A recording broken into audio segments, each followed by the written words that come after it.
Good morning all of you. सुप्रभात बच्चों। आज हम पढ़ेंगे सर्वनाम। सर्वनाम के पहले बच्चों हमने पिछली कक्षा में संज्ञा का अध्ययन किया था। संज्ञा के अंतर्गत हमने पढ़ा था कि किसी व्यक्ति, वस्तु, स्थान, गुण या भाव का बोध कराने वाले शब्द संज्ञा कहलाते हैं। जैसे आप देख रहे हैं यहाँ पे राम, मोहन, दिल्ली, सुख, मिठास, ये सब शब्द क्या है? संज्ञा है। अब बच्चों ये आप सभी जानते हैं कि किसी वस्तु का सही ज्ञान कराने वाले पद को हम संज्ञा कहते हैं। यानी हम संज्ञा जो है किसी नाम को कहते हैं, यानी कि जो ऐसा नाम जो हमें किसी भी इस तरह के शब्दों का हमें ज्ञान कराए, यानी उस व्यक्ति की पहचान बताए। अगर मैंने बोला राम तो आपको समझ में आता है कि मैं व्यक्ति की बात कर रही हूँ। आपको दिल्ली बोलूँ तो आपको समझ में आता है कि मैं स्थान की बात कर रही हूँ। सुख बोलूँ, मिठास बोलूँ तो आपको यहाँ समझ में आता है कि ये कोई गुण या फिर भाव की बात हो रही है। अब बच्चों मान के चलिए आपके घर कोई मित्र आता है और आप परिचय कराते हैं कि ये मित्र मेरा है, इसका नाम मोहन है। मोहन रोज सुबह जल्दी उठता है। मोहन अपने माता पिता का प्रिय है। मोहन कक्षा में अव्वल आता है। तो आपने देखा होगा कि इस तरह से हम बार बार जब मोहन शब्द का प्रयोग कर रहे हैं तो यह जो भाषा है न सुनने में अच्छी लग रही है और न बोलने में अच्छी लगती है। तो अब ऐसा क्या किया जाए कि हम बार बार मोहन ना बोलें और हम किसी और ऐसे शब्द का प्रयोग करें कि हमारी भाषा सरल और स्पष्ट हो जाए। तो बच्चों अब इसी दशा में हम जिन शब्दों का प्रयोग करते हैं उसे हम क्या बोलते हैं? सर्वनाम। अब सर्वनाम होते क्या है? जैसे कि मैं, तुम, कोई, आप, वह, कौन। तो बच्चों आपने देखा कि जब हमें बार बार संज्ञा शब्द को दोहराने में, पुनरावृत्ति करने में हमें अच्छा नहीं लग रहा है तो ऐसे समय पर हम ऐसे शब्दों का प्रयोग करते हैं जिससे कि हमारी भाषा सरल हो जाए, और इन ही शब्दों को हम क्या कहते हैं? सर्वनाम। तो आइए हम सर्वनाम का अध्ययन करेंगे। सर्वनाम शब्द दो शब्दों के योग से बना है, सर्व, धन, नाम। अब बच्चों आपने देखा कि क्या लिखा है यहाँ पर? सर्वनाम शब्द दो शब्दों से बना है, सर्व और नाम। अब सर्व क्या होता है? सर्व यानी सभी या सबका। जैसे कि आप यहाँ पे देख रहे हैं, व्यक्ति हो, चाहे वस्तु हो, चाहे स्थान हो, या गुण हो या भाव हो, ये क्या है? यह सर्व है, यानी सभी तरह के क्या नाम। चाहे आप कोई सा भी नाम यहाँ पर लें, यहाँ क्या आ गया? ये सब के अंतर्गत हमने देखा। तो सर्वनाम जिसका अर्थ है ऐसा नाम जो कि सबके लिए प्रयोग किया जा सके। अब सबके लिए क्या प्रयोग किया जा सके? तो बच्चों सबके लिए क्या प्रयोग किया जा सकता है? जैसे कि कोई, आप, वह, कौन, तुम। तो ये शब्द कैसे होते हैं? जो आप किसी के लिए भी प्रयोग कर सकते हैं, जैसे यह, वह, वो, वे। तो ये सब क्या है? सर्वनाम। सबके लिए प्रयोग किया जा सके। संज्ञा शब्दों में नाम आ जाने के कारण केवल उसी व्यक्ति अथवा वस्तु का बोध होता है जिसका नाम आया है। जैसे कि अभी आपने देखा कि अगर मैंने राम बोला तो आपको समझ में आ गया राम कौन है। अब राम आप देखिए, नाम से आपको समझ में आ गया, मैंने बोला राम। अब लेकिन आपको ये तो पता है ना ये किसी व्यक्ति का नाम है। अब ये भगवान है या किसी इंसान का नाम है? तो यहाँ हम समझने में हमको आसानी होती है कि कौन से राम की बात हो रही है। लेकिन जब मैं अपना वाक्य पूरा बोलती हूँ तो आपको समझ में आ जाता है कि राम स्कूल जाता है। तो यहाँ पे आपको तुरंत समझ में आ गया कि यह एक व्यक्ति की बात हो रही है। अब आपको समझ में आ गया होगा कि नाम आ जाने के कारण केवल उसी व्यक्ति अथवा वस्तु का बोध होता है जिसका नाम आया है। जैसे प्रियंका कहने से हमें लड़की होने का बोध होने लगता है।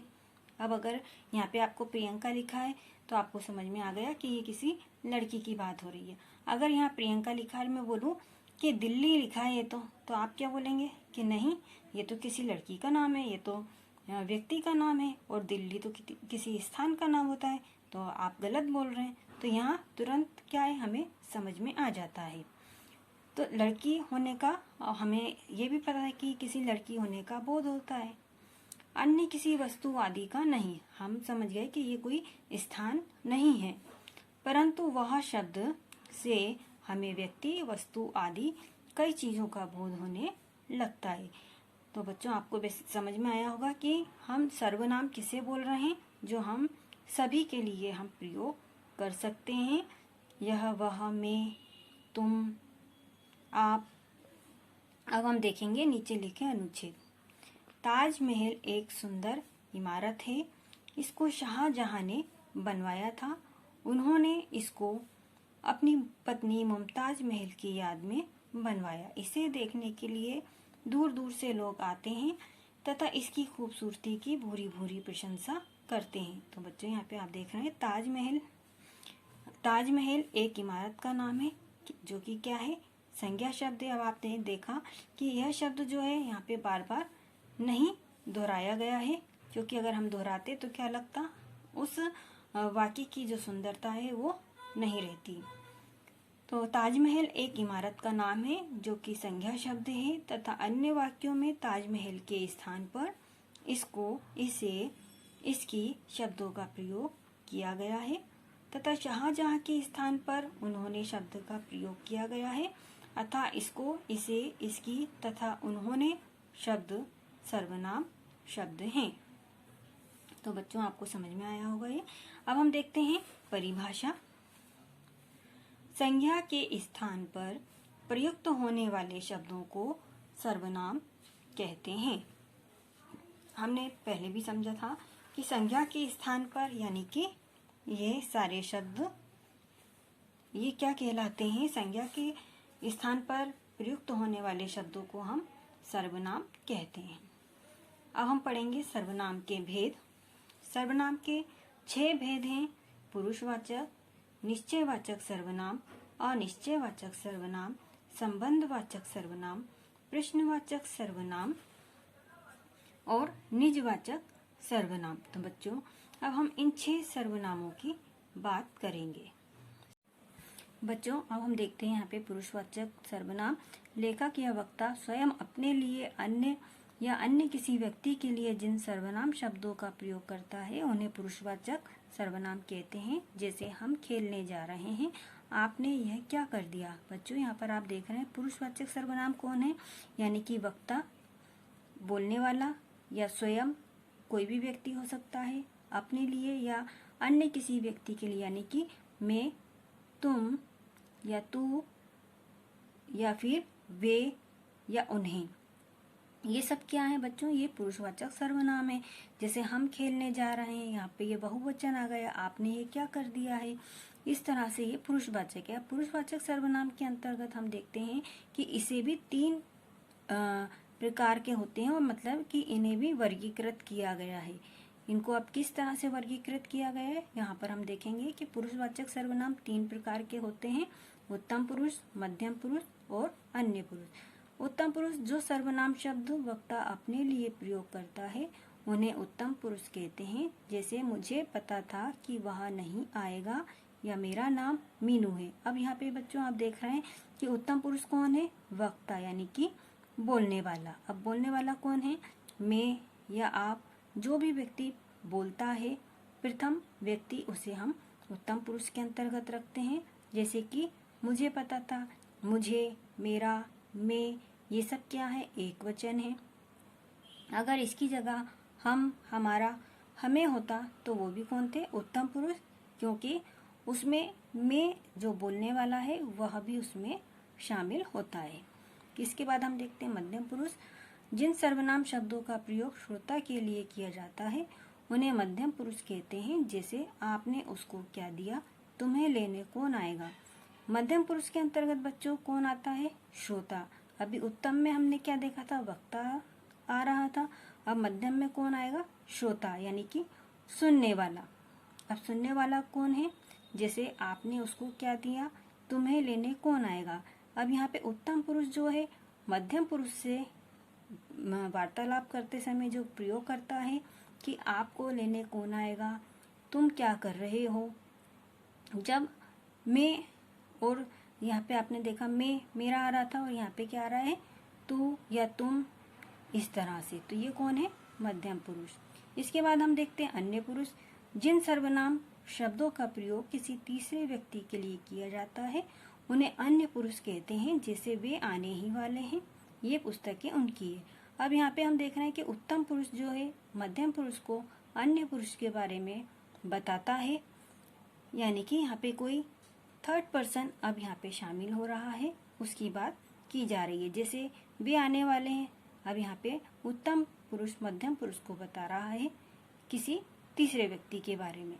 इसी तरह ये पुस्तकें उनकी हैं, तो उनकी यहाँ पे ये थर्ड जो पर्सन है यहाँ पे उसकी बात की जा रही है। बच्चों इसके आगे हम पढ़ेंगे निश्चयवाचक सर्वनाम। आप देखिए, निश्चयवाचक सर्वनाम जिन सर्वनाम शब्दों के प्रयोग से किसी व्यक्ति अथवा वस्तु का निश्चित बोध होता है उसे निश्चयवाचक सर्वनाम कहते हैं। जैसे यह मेरा घर है। डॉक्टर नीना शर्मा हमारी कक्षा अध्यापिका हैं। बच्चों अब निश्चयवाचक के अंतर्गत आप देखते हैं कि वे सर्वनाम शब्द जो किसी निश्चित वस्तु या व्यक्ति की ओर संकेत करते हैं, यानी कि अब यहाँ पे आप देख रहे हैं कि कोई व्यक्ति किसी की ओर इशारा या संकेत करते हुए जब बताता है तो वह निश्चयवाचक सर्वनाम होता है। जैसे कि आप कहीं घूमने जाते हैं या आप मार्केट जाते हैं तो आपको कोई व्यक्ति आपका मित्र दिख जाता है, तो आप क्या बोलते हैं, आप किसी व्यक्ति को बताते हुए बोलते हैं कि वह मित्र या यह मित्र मेरा है। इस तरह से जहाँ हमको श्योरिटी होती है, जहाँ हमको 100% हमारी बात में सत्यता होती है, निश्चयवाचक सर्वनाम होता है। जैसे कि आप अपने घर के सामने ही खड़े होकर बोल सकते हैं ना कि ये मेरा घर है। हम किसी और के घर के सामने खड़े होकर नहीं बोल सकते या संकेत करके हम नहीं बोल सकते। इसी तरह अब हम देखते हैं अनिश्चयवाचक सर्वनाम। अब अनिश्चयवाचक सर्वनाम क्या होते हैं बच्चों, यानी कि यहाँ पे हमने देखा था कि जिसका निश्चय निश्चित अवस्था थी। अब यहाँ पर हम देख रहे हैं अनिश्चय है। जिन सर्वनाम शब्दों से किसी निश्चित व्यक्ति या वस्तु का बोध नहीं होता है। अब हम क्या देख रहे हैं, यहाँ पर बोध नहीं हो रहा है, तो उसे हम क्या बोलते हैं, अनिश्चयवाचक सर्वनाम कहते हैं। जैसे दरवाजे पर कोई है, दूध में कुछ गिर गया है। जैसे कि वे सर्वनाम शब्द जो किसी व्यक्ति या वस्तु की ओर संकेत तो करते हैं किंतु उनके बारे में हमें स्पष्ट रूप से पता नहीं होता है। जैसे कि आप देख रहे हैं दरवाजे पर कोई है। अब कोई है तो कौन है, यहाँ कुछ भी स्पष्ट नहीं हो रहा है, कोई भी हो सकता है।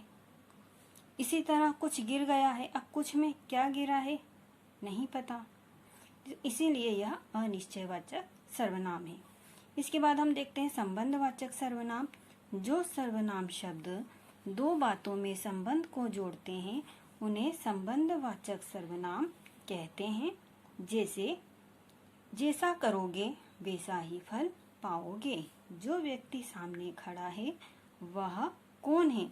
अब यहाँ पे आप बच्चों देख रहे हैं क्या बताया जा रहा है, संबंध किस में बताया जा रहा है, जो सर्वनाम शब्द यानी कोई भी हो सकता है सर्वनाम शब्द। यहाँ पे ये तो बताया नहीं कि कौन सा सर्वनाम शब्द है, तुम, मैं, यह, वह, कोई भी हो सकता है। फिर उसमें क्या बताया जा रहा है, जो दो बातों में संबंध को जोड़ते हैं। दो बातें अब कौन सी हो सकती हैं, जैसे कि हम देख रहे हैं कि ये एक व्यक्ति है। अब उस व्यक्ति के लिए बताया जा रहा है कि यह व्यक्ति जैसा करेगा वैसा ही इसको फल मिलेगा। इसी तरह से जो व्यक्ति सामने खड़ा है, यानी कि ये एक व्यक्ति है, ये जो व्यक्ति ये सामने खड़ा है, अब यहाँ पे ये पूछा जा रहा है कि वह कौन है, यानी एक ही व्यक्ति के लिए दो बातें बताई जा रही है। तो बच्चों यह क्या है, यह संबंधवाचक। इसके बाद हम देखते हैं प्रश्नवाचक। जिन सर्वनाम शब्दों का प्रयोग प्रश्न पूछने में किया जाता है उन्हें प्रश्नवाचक सर्वनाम कहते हैं। जैसे यहाँ पे आप देख रहे हैं कि प्रश्नवाचक, जैसे कि हमको प्रश्न क्वेश्चन मार्क क्या है, जैसे दरवाजे पर कौन है, जहाँ पर कौन, क्या, कब, कैसे, इस तरह के जब प्रश्नवाचक वाक्य आ जाते हैं तो उन्हें हम प्रश्नवाचक सर्वनाम कहते हैं। इसके बाद आप देख रहे हैं निजवाचक सर्वनाम। जिन सर्वनाम शब्दों का प्रयोग कर्ता स्वयं के लिए करता है उन्हें निजवाचक सर्वनाम कहते हैं। जैसे मैं खाना स्वयं बना लूंगी, मैं अपने पिताजी के साथ यहाँ आया हूँ। अब आपने देखा निजवाचक यानी कि निज यानी स्वयं, वाचक निजवाचक जिन सर्वनाम शब्दों का प्रयोग यानी कि कर्ता कोई भी हो सकता है, मैं हो सकती हूँ, आप हो सकते हैं, कोई भी हो सकता है, यानी कि उत्तम, मध्यम, अन्य कोई भी जो कर्ता होता है, जब वह स्वयं अपने लिए वह इस तरह से वाक्य का प्रयोग करता है तो उसे निजवाचक सर्वनाम कहते हैं।